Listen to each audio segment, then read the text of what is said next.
¿Qué es el PNA? Esto es Visión Libertaria, tu fuente de información descentralizada y distribuida. La versión más simple es: ninguna violencia debe ser aplicada contra un no agresor. Este principio básico en el libertarianismo es un mínimo ético, es decir, es un valor moral que todos podemos aceptar. Pero vamos a retroceder un poco para entender qué es en realidad un mínimo ético. Las palabras moral y ética ya fueron definidas por tantos autores diferentes, significando cosas diferentes, que al día de hoy solo sobró el sentido general y de senso común de hacer lo que es lo correcto. Pero queremos centrarnos aquí en la definición de Platón. Según su visión, un grupo social, una cultura, posee un conjunto de valores y principios en los que los participantes de ese grupo creen y aceptan. Y aunque Platón no haya usado ese término en específico, es lo que llamamos hoy de moral, moral de ese grupo o moral de esa cultura. Es importante notar que moral es algo subjetivo, relativo, es un conjunto de reglas que se aplica a un grupo específico.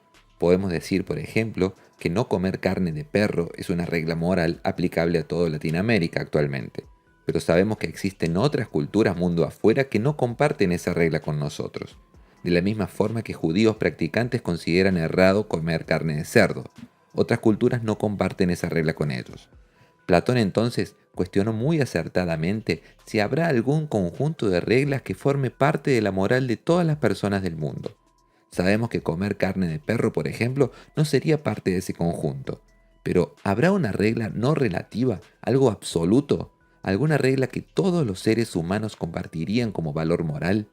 A esa búsqueda de la intersección de todas las morales, Platón llamó de ética.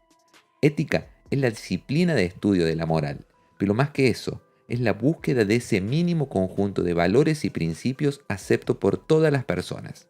Platón nunca afirmó que eso existiera realmente, es solo un cuestionamiento. ¿Existiría tal conjunto común? Reparen que, al contrario de la moral, la ética sería absoluta, vale para todos los seres humanos. Pero esa definición es explícitamente humana y nace de la evaluación realizada por seres humanos acerca de valores y principios que surgen naturalmente entre seres humanos. Es evidente que la ética es un conjunto menor que la moral. Se espera que solo sea un pequeño conjunto de reglas. En su libro La ética de la libertad, Murray Rothbard, basándose en esa definición de ética, buscó cuáles serían las reglas mínimas para que una sociedad libertaria pueda vivir sin violencia. Inició este proceso justamente imaginándose la situación de Robinson Crusoe, es decir, un ser humano completamente aislado en una isla y la posterior llegada de Viernes, un segundo ser humano. Como somos seres gregarios, necesitamos relacionarnos, pero el problema de la escasez nos impone limitaciones en esas relaciones. Dos personas no pueden ocupar el mismo punto del espacio en el mismo momento, por lo que necesitamos definir entonces la propiedad privada. Propiedad privada es la única solución libertaria al problema de la escasez. Propiedad privada indica que una persona tiene derecho de prohibir a otras personas de entrar en su propiedad y puede también expulsar personas que están en su propiedad. Pero ¿cómo hacer eso sin usar violencia? Es de esa reflexión de Rothbard sobre propiedad privada y violencia que surge el PNA, el principio de no agresión, cuya versión más extensa es: nadie puede amenazar o cometer violencia contra el cuerpo de otra persona o su propiedad. Violencia solo puede ser utilizada contra el agresor que cometió esa violencia inicial, es decir, solo como defensa de agresión violenta de otras personas. Esa versión de Rothbard, ampliamente adoptada por autores libertarios, es el mínimo ético que sería adoptado en una sociedad sin Estado. ¿Y por qué mínimo? Porque cualquier elemento que sea retirado de esa definición generará violencia descontrolada. ¿Y por qué ético? Porque define estas reglas a partir de la observación y del estudio de las culturas y morales humanas. El concepto de propiedad privada es muy fácilmente comprendido por seres humanos hasta con meses de edad, como también lo es el propio concepto de no agresión. Pero miren, esto no es una ley, porque no es algo que un gobierno o una religión dictó para sus súbditos. Es algo que surge de la propia conciencia ética de los ciudadanos de forma espontánea. También es importante notar que el PNA es un principio, no es un pacto. Es lógico que personas van a desobedecer el PNA. Lamentablemente habrá agresiones, es la naturaleza humana. Pero el hecho de existir ese indicador inicial es importante, ya que permite que la justicia privada establezca un debido proceso legal, juzgue personas e indemnice a los perjudicados. Hablaremos más sobre justicia privada en los próximos videos. El libro La ética de la libertad condensa varios otros conceptos considerados esenciales para entender y aplicar el PNA. El primero de ellos, obvio, es la cuestión de la propiedad. Según la ética libertaria, vos nacés propietario de tu propio cuerpo y es posible adquirir otras propiedades a través de negociación libre con otras personas o con la llamada adquisición primaria. Esto es, si un bien no es usado por nadie, vos podés comenzar a usarlo, aplicar tu trabajo a ese bien, delimitarlo y defenderlo. Así te tornas propietario de ese bien. No hay que confundir esto con propiedad privada estatal, es muy diferente. Existen otros puntos que son importantes cuando hablamos de PNA. Uno de ellos es sobre amenaza y violencia. Tanto la amenaza de uso de violencia como la violencia en sí componen lo que el principio llama de agresión. Si un asaltante te amenaza de dispararte un tiro con un arma, significa que él ya inició agresión contra vos, por lo que ya estarías habilitado por el PNA a iniciar violencia contra tu agresor para defenderte. Lógico que amenazas no violentas no son agresión, por lo que no hieren el PNA y no te autorizan a iniciar violencia defensiva. Por ejemplo, si alguien te amenaza diciendo que va a contar un secreto tuyo a otra persona, eso es una amenaza, pero no es una amenaza de uso de violencia, por lo que no hiere el PNA. Chantaje no hiere la ética libertaria. Amenaza necesita ser creíble, inmediata y real. Tenés que realmente creer que estás siendo amenazado. Si un hincha de un equipo de fútbol borracho que casi no consigue mantenerse en pie grita que va a matarte, eso es una idioticia, no es una amenaza. No estás autorizado a usar violencia en un caso de estos. Ahora, si un ladrón con un arma de juguete dice que va a matarte, ahí sí puedes usar violencia para responder esa amenaza. Por más que sea imposible cumplir su promesa, ya que no puede matarte con un arma de juguete, la amenaza es creíble. Es importante notar que el PNA vale en cualquier lugar del mundo, inclusive dentro de tu propiedad privada. No se puede crear una ley dentro de tu propiedad que viole el PNA, como por ejemplo, si pisás mi jardín recién sembrado voy a fusilarte.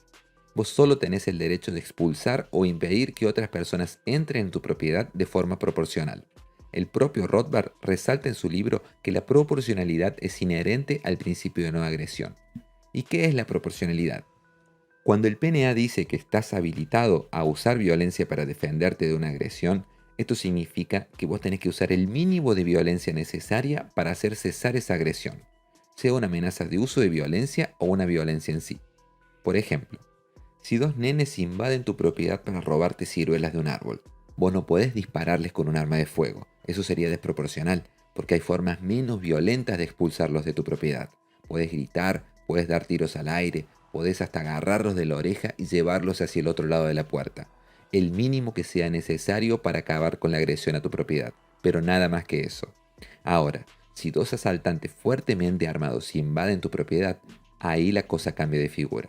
El mínimo de violencia en este caso realmente puede ser matar a los invasores. No hay forma menos violenta de evitar la amenaza de uso de violencia en ese caso. Eso es más fácil de entender cuando recordamos que el cuerpo del invasor es su propiedad.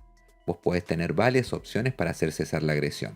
El PNA nos dice que tenés que elegir la menos violenta. Si usás una forma más violenta que esa, la diferencia de agresión no está cubierta en el PNA. Por lo que ahora vos te transformaste en un agresor en esa proporción. Tengan en cuenta también que devolver violencia en el PNA dentro del límite necesario para detener la agresión es para impedir amenaza o violencia presente y real. La cuestión de reparación posterior de daños causados por dicha agresión y la punición del criminal sigue una lógica diversa. La tesis elaborada por Rothbard nos dice que la pena máxima a un criminal no puede exceder la proporcionalidad del crimen original. Pero es muy importante notar que la proporcionalidad aquí tiene una connotación diferente que la proporcionalidad del uso de violencia defensiva. La proporcionalidad tratándose de la pena dice que el criminal pierde derechos en la proporción de la agresión a los derechos de la otra persona. Es fácil ver que la violencia necesaria para una agresión es diferente de la necesaria para restituir las pérdidas o punir al agresor, y dependiendo del caso puede ser mayor o menor. En el intercriminis libertario existen algunas agresiones que no necesitan de ningún tipo de violencia para hacerlas parar. Alguien chocó tu auto. ¿Cuál es la violencia mínima para hacer parar la agresión? 0. La agresión ya acabó. Lógico que es necesario uso de violencia contra el agresor para indemnización compensatoria y punitiva, pero no hay incidencia del factor tiempo en este caso porque no hay más agresión. Existen otros tipos de agresiones que son continuas en el tiempo, como secuestro, invasión de propiedad, amenaza de uso de violencia. Son agresiones que duran un determinado tiempo y en estos casos es necesario el uso de violencia para hacer cesar la agresión antes de nada y como vimos, la proporcionalidad en este caso es definida por la tenacidad del agresor y de los medios de la agresión. Debe ser usado el mínimo de violencia necesaria para hacer cesar la agresión. La violencia para indemnización es proporcional a la agresión total sufrida, que necesariamente incluye el factor tiempo. Una invasión de propiedad que duró algunos minutos es probablemente menos grave que un secuestro que duró varios días. La autodefensa es usar violencia con el objetivo de hacer cesar una agresión, y es válida siempre, ya que es urgente, no se puede posponer el uso de violencia. Ahora, la autotutela es cuando se usa violencia para obtener indemnización compensatoria y punitiva por agresiones sufridas en el pasado. Y aunque la autotutela sea una posibilidad, es mucho menos arriesgado para la víctima perseguir a un criminal por medio de un tribunal de justicia privado. Hacer justicia por mano propia lleva al riesgo extremo. Siempre se puede estar equivocado. Si agredís a un inocente que vos creías que era el criminal, ahora vos sos el criminal. Existen también algunos conceptos legales actuales que también son aplicables en la ética libertaria. Por ejemplo, la intención. Si alguien daña tu propiedad sin querer, no deja de ser una agresión. Por ejemplo, un vecino pierde el control de su auto y derrumba una pared de tu casa. Vos primero tenés el derecho de exigir que la persona pare con esta agresión, usar el mínimo de violencia necesario para hacer que la agresión cese, para que la persona saque su auto de tu propiedad y después tenés el derecho de exigir indemnización compensatoria, es decir, que la persona pague por todos los daños ocasionados. Pero en este caso no puedes elegir una indemnización punitiva, ya que no hay culpa en la acción. El agresor no lo hizo a propósito. Al contrario, si tu vecino choca la pared de tu casa a propósito, con el objetivo de causar daños a tu propiedad, ahí sí cabe, aparte del uso de violencia para hacer parar la agresión, exigir indemnización compensatoria y punitiva. Él debe ser punido más allá del daño causado, por la intención que tuvo. Toda teoría de acción penal entra aquí. Causalismo, finalismo, crimen doloso versus crimen culposo, dolo eventual, culpa consciente, etc. Las teorías de acción penal no son leyes estatales, son principios naturales que evolucionaron a lo largo de siglos de resoluciones de conflictos. La prueba de esto es que en todos los países existen estas consideraciones. Lo que aquí llamamos de homicidio culposo o doloso, en Estados Unidos es llamado de voluntario o involuntario. El hecho es, todos los principios son inherentes a un mínimo ético en el que se busca evitar violencia descontrolada. De la misma forma, el concepto de tentativa tiene un efecto contrario. Da derecho a indemnización punitiva, pero no compensatoria. Un ejemplo, tu enemigo quería explotar tu casa. Colocó una bomba al lado de la pared de tu casa, pero la bomba falló. Tus pérdidas financieras fueron cero, pero hubo tentativa. La indemnización punitiva cabe perfectamente en este caso, porque la tentativa es una amenaza de intentar hacer eso nuevamente en el futuro. Y si es una amenaza de uso de violencia, es una agresión. Otro concepto importante es la autoría mediata. Si alguien te apunta con un arma y te obliga a disparar contra un tercero, es evidente que vos no sos el agresor en este caso. Tanto vos como la tercera persona son víctimas de la primera. El autor real no siempre es el que practica el crimen, sino aquel que tiene la intención de cometer el crimen. Ahora, si alguien se te acerca y te sugiere, mira, yo en tu lugar iba y mataba a esa persona. Eso no es una orden, es una sugerencia. Si vos vas y matás a esa persona, arcarás con el 100% de la culpa.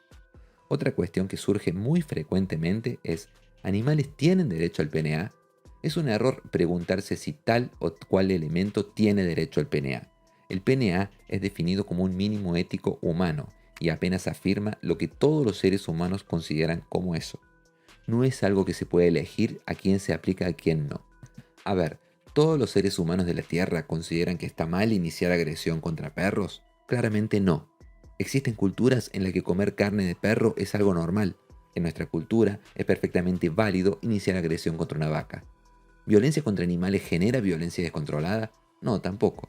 Entonces, ciertamente no hace parte del mínimo ético.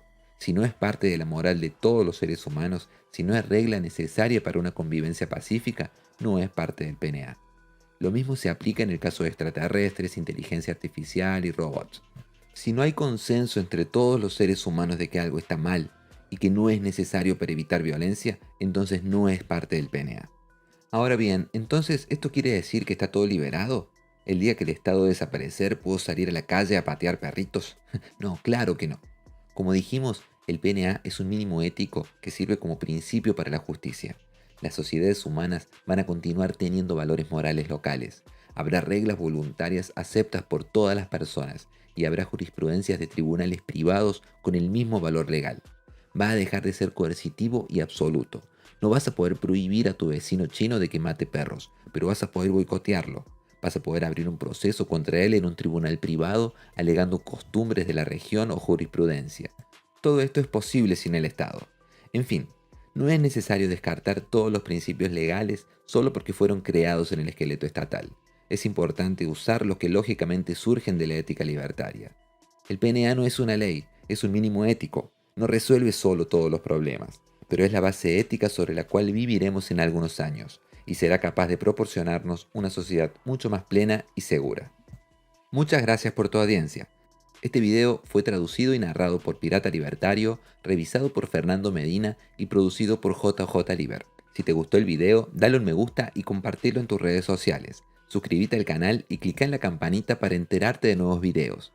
Puedes ser parte de este proyecto entrando a www.visionlibertaria.com. Hasta la próxima.